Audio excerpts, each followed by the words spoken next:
No, I'll just say I'll be back for land, so I'm here now. Oh, gotcha. Yeah, okay. All right, I'll move up here.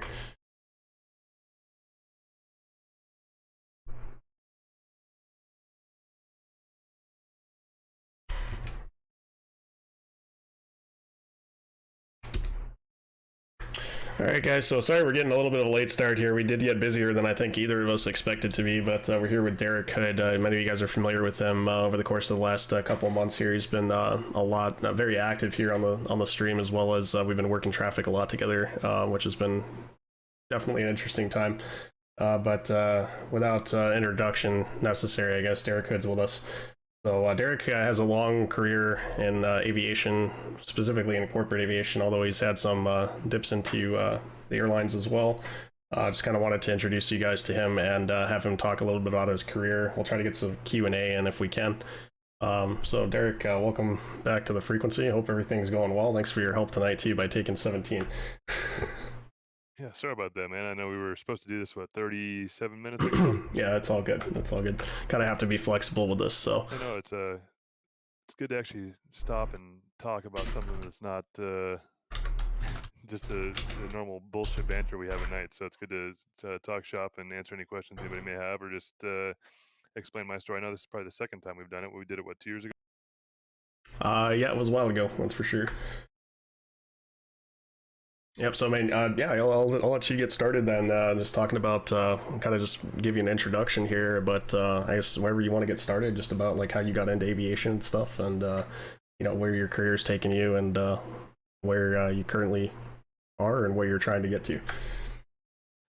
It's been an interesting start. Like, so I was, I you got that know, guy to fix his calls. one of those that started out, young. When I was 6, I was just like anybody else that has the bug. We go to the airport, watch the airplanes, do the normal stuff, and I just I always wanted to do it. Always look to the sky. We all have this sort of this sickness where we love aviation and love the passion, and so kept just building model airplanes and all that other stuff when I was a kid. Fast forward to the day I graduated high school in 2002, I had an option from my late father to either go to college or to flight school, and of course I chose flight school. Started flying out of high school. Took my time, got a couple hundred hours under my belt, and then moved on to getting my instrument. And then I took a break because my dad passed away in 2007, so I was not in the mental place to be flying. So I took a break for a while until I met Amanda, my wife. Who, in essence, I owe it all to her because she pushed me to get everything done. She pushed me to finish my ratings, what I started, and to make everything sort of fall into place like it was supposed to. So finished my commercial multi. Um, I'm sorry. Let me step back for a second. I have a little bit different. Most people would go private, commercial, or instrument commercial, and they'll do add-ons. I sort of went the other way. I went private, multi add-on, initial instrument in the twin, and then commercial multi. So I don't have a commercial single, which is sort of interesting because most people have that. I don't. I was lucky enough to get my first flying job the day after I finished my commercial multi, flying C-90s out in McCook, Nebraska. So I was flying air ambulance out to the middle of nowhere and back at night in the weather, um, just in old airplanes. You got to sort of cut your teeth doing that. Um, then McCook was not the bustling or hustling, bustling town that my wife was accustomed to growing up here in California. So we we moved back. I got a Learjet job. Did that for about a year. Then we moved out to Michigan. Then I was flying Islanders between Charlevoix and Beaver Island. If anybody has a map up or wants to look at that, it's island out in the middle of Lake Michigan that has a population year-round, but mostly in the summertime. But in the wintertime, the lake's frozen, so the way to get to and from both cargo and oh, there you go, AJ, thanks. Get the cargo and people is to fly it out there. So it was all daytime VFR, but it was probably some of the most fun flying I've done. And as some of you may know that do fly or are thinking about it, the rules changed a while ago for ATP. So they were about to change. My written was going to expire, and I needed to get a type somewhere. So I went to the regionals. I tried that out, doing 121 for GoJet. So I was commuting out of Traverse City, which is just south of where AJ was showing you. I was going to Michigan, from Traverse City to Chicago. Um, you know, like it was, 6 years ago, the regionals were not great. Pay was horrible. Um, and it just was not where we wanted to be. So, my wife and I had a talk. We wanted to move back home, stay home, stop moving, try and get something going. So I did that for only about 8 months because just it wasn't my thing. And I've tried it again since, and it's still not my thing. Um, but we moved back to California. I got hired with Jet Suite, who unfortunately is now filed Chapter 11 due to the whole COVID. But I was flying Phenom 100s there, doing charter. And then about a year after I started with them, they started doing the scheduled flying for the Jet Suite X on the Embraer 135s and 45s. So I was lucky enough to move over there to make captain on the 145, and doing that as that got off the ground. In the Southwest between LA and Vegas, LA and the Bay Area. Um, I was there for 2 years, and then just couldn't do the drive. Got into an argument with the chief pilot, as we do sometimes. So I basically just said fuck it, excuse my French, and I was out trying to find something else. Which will then bring me to 2018, which I know AJ and I've talked about. Got a job flying for a 135 company. It was a great job. But unfortunately, I made a couple bad decisions one night, um, when I had my wife and Shane on board, and him and I and her were in an airplane crash May 29th of 2018.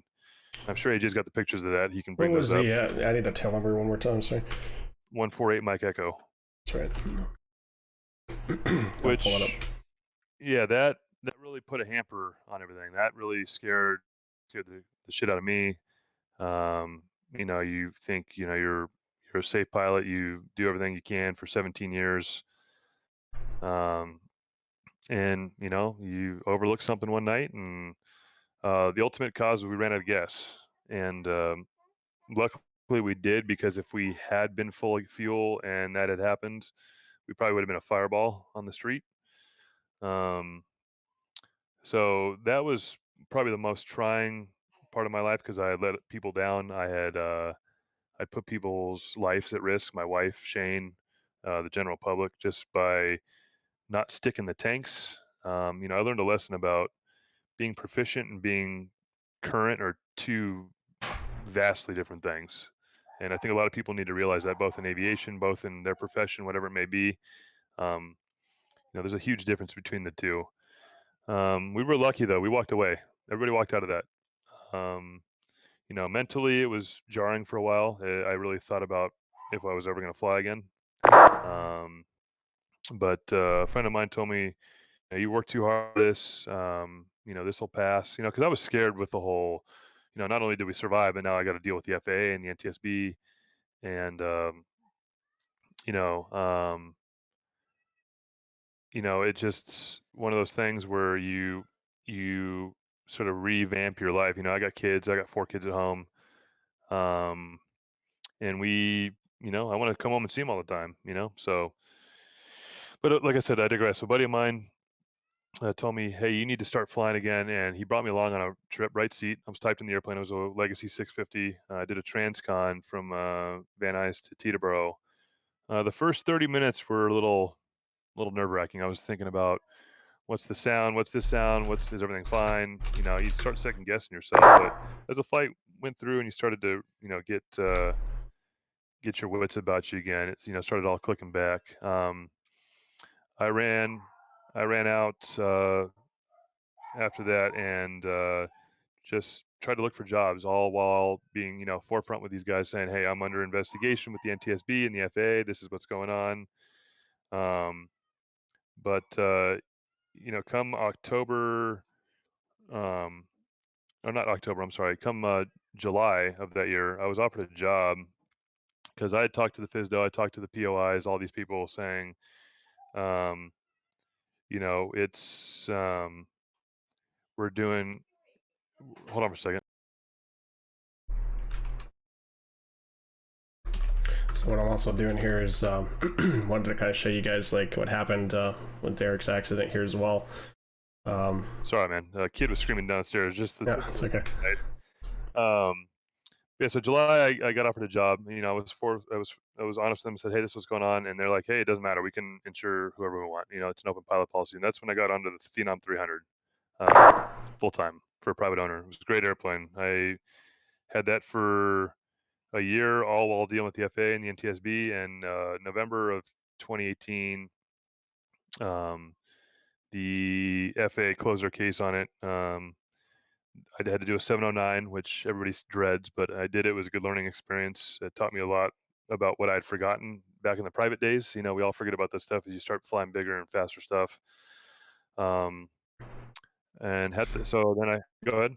I just want to interrupt you for a second. So, like in regards to this is something that I've had conversations with other people about, but it's not as hard of a thing as you would think to actually mess up something like you did, especially when you're used to like having other people plan like the fuel aspects of your flight and stuff, right? It's really not that difficult. That's kind of stuff that goes by the wayside, like you were saying. So it's like it's kind of forgotten information from the private days when you get into flying in like the airlines and stuff, and other people are kind of handling that stuff for you. Not really that, not so much, per se that, because we were still doing our own planning, but you Okay. got to think the jets that I've been flying, they're very redundant, right? Redundant systems, redundant fuel probes, redundant sensors, all that stuff. This was a 80s model Malibu that, what's the saying? The gauges only have to be accurate when they read zero. You know what I mean? Like it's one of those things. Like I, you get so comfortable flying this advanced stuff that you're like you have a visual look at the gas and you see what's on the gauge. You're like, okay, it's there. That's where you get complacent. That's that complacency part of flying. And um that's the lesson I learned that night, is that you never trust what you got on there. So um that I got like I said, I kept going. I was lucky enough to have that job for about a year and a half, and then I got that dreaded call where the owner called me and said, hey, we're selling the airplane, thanks a lot. It's pretty Mm. pretty shitty, actually. First time I'd ever been like just like let go from a job, like see you later. A couple times, obviously my fault. Some of us have been fired before, but um, just the whole hey, you're done. The airplane's going away, and see you later. It's sort of kick in the stomach. But after that, got a job. Last October, and COVID hit. So here we are. Yeah. Anybody looking for a pilot? I'm here, boys. Yeah. Brake control. Sorry about that. 11 and 17 are. Neither of us are controlling right now. Yeah, we're not controlling. Oh shit! Sorry about that. Yep. Jordan. Yeah. So it's a crazy industry. I'm interested to see, and I know you and I've had conversations about this. I'm interested to see what's going to happen after this whole thing. I don't know what your thoughts are on it, but I'm really interested to see what the market's going to do and the industry is going to do as a whole after this. Yeah, as I'm sure most of us in aviation are too, and it's like, even for me, trying to possibly look at getting into dispatch or something, this is obviously going to have long-term implications towards possibly trying to jump into a career like that. So, yeah, I feel for you, man. That's rough, but yeah, thanks for sharing, your experience and stuff with us. I guess we have some time, maybe to take some questions here. Oh, is that Heath? Is that Andrew Heath? Yeah, it is. Yes, it is. What's up, Heath? How are you, man? What's up, AJ? How's it going, man? I'm gonna try my best to get this to work. I gotta put one thing in here. I think a lot of us who fly and have done this, I think to tie this into what you do, AJ, is that this has been a huge help for me as far as understanding flying, the en route system, the IFR system. Anybody that's up and coming and flying, I mean, controlling is a great tool to understand the back end of it, what you don't see when you're actually flying the airplane. sort of the bigger picture, as they always, air traffic controllers always say, it's you don't see the bigger picture. I think understanding this and flying real world, when a center controller or an approach controller tells you something, you sort of understand what they're trying to do, um, but you don't really question them. And there's a lot of guys you still hear, oh, why are we doing that? Where are we going? What are we doing this for? But if you understand sort of what's going on in the back end, I think it's a huge help as far as your overall understanding of the air traffic control system in general, coming up on when you're learning to fly. Just a little plug I had to put there. Yeah, I totally agree. It's definitely puts in perspective. It helps. I think it helps to just put in perspective, like you're not the only one up there. There's other people up there too, and it helps. Knowing the air traffic side definitely helps in regards to knowing what to expect. It puts you into a situation where you can be a little bit just that much more situationally aware. It probably makes you that much better of a pilot at the end of the day too. All right, so let's see if you guys have any questions and stuff. Yeah, no problem. If you guys have any questions or anything, feel free. I'll try to pop these up on stream. We got a few minutes here, so till we have to jump back on here, jump back into the show. People call me all over the place. Kids, wives, you know how it is. Crazy world out here. Yeah. But yeah, no, it's I think this has been a big help for a lot of people. Whether it be master classes like you're doing tomorrow, everybody's doing tomorrow, or controlling or flying on the network, it all helps. I mean, everybody, I know there's a lot of people that give people crap for doing this, but it's been a huge help for me up through my primary flying, and it definitely is a undervalued tool in my opinion. Oh yeah, for sure. So I mean, yeah, it'll probably take some time for this to bounce back and stuff. But so I mean, you're pretty much you're looking for anything right now. You're open to suggestion in regards to what you're looking to do. Or? I'll take anything right now. Obviously, you don't want to just keep jumping from job to job. I'd like to find something that will stick. I've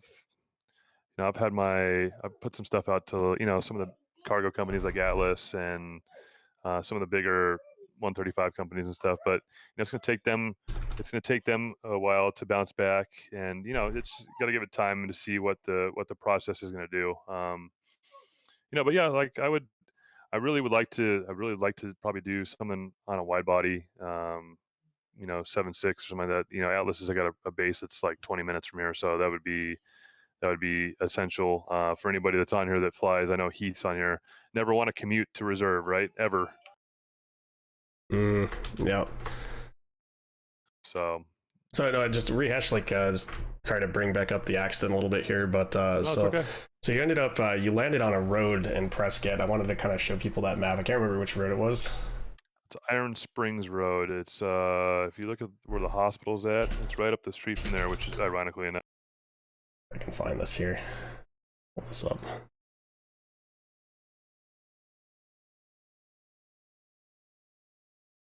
Yeah, so if you scroll in, maybe this here, the medical center. Just northeast there. So just the Iron Springs Cafe area. That's where we put it in. You see in the road past the cafe. If we had been wheels up, there's a cement retention wall on the other side of the street, which would have been bad news if we had run into that at 100 miles an hour. So. Yeah. So what you said, like a wing clipped it was a light pole, and then that's what caused it to kind of flip over. Yeah. So right out front of the cafe, there's a cafe gas station. Yeah, and there's a light post out there. And when we came down underneath the guide wires, we put it down on the pavement and clipped the right side of the wing, which ripped it off and then caused the momentum to roll over onto the roof of the airplane. Okay, understood. And I mean, I guess it was kind of luck that you guys ended up 2 weeks or 2 blocks from the hospital, give or take. Yeah, it was a little ironic, and also the first person to the scene was a doctor who was a pilot, so I find that even more ironic. Yeah, no kidding. So yeah, he got us calmed down. He checked out Shane, my wife, and myself, just to make sure that we were all right, that none of us were in shock or having a heart attack or whatever it may be. But it was it's sort of a surreal experience walking to the hospital. Shane and I walked in. Amanda got taken in because she had just some bruising and she had landed on her head when she undid her seatbelt because we were upside down. But she checked out fine. We all checked out just fine, and it was just sort of crazy. So, Yep. but Yeah, every for time I sure. drive by there's still a mark on that post from on that light post from the wing hitting it. So every time I go there to see my father-in-law, it's still.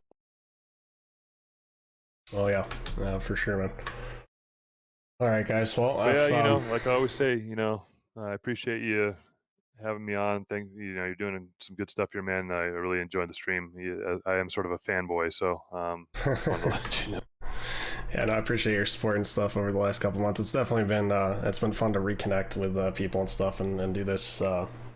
Just to be able to do this the last couple months and stuff and see the growth. It's been awesome. So appreciate your support. Of course, yeah. I mean, if there's any silver lining through all this, I mean, it's brought a lot of us together doing what we love, even if it's Oh yeah, fake online.